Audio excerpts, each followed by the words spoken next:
की वजह से नवाल को परेशानी होती है। नवेरा साहिबा के पास क्यों नहीं गई? यतीम खाने से कौन लाया था उसका पता चल गया। क्या नाम है? अनम कारा। अनम कारा की तस्वीर दाऊद अलादा के पेपर्स में क्यों है?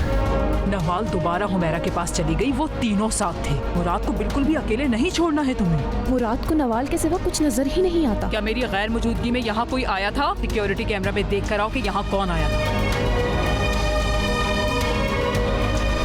मुझे वो फाइल वापस चाहिए जो मैंने तुम्हें दी थी। वो फाइल तुम ज्यादा देर नहीं रख सकते। अगर मैं पकड़ी गई तो तुम भी नहीं बचोगे, मेरी बात याद रखना। कोई हमारी डील के बारे में जानता है? ना ही अब तुम कभी मेरे घर आओगी और ना ही कभी इस हॉस्पिटल के करीब नजर आओ। तुम्हें क्या लगता है वो मामूली सी लड़की मेरा कुछ बिगाड़ सकती है? निकलो यहाँ से।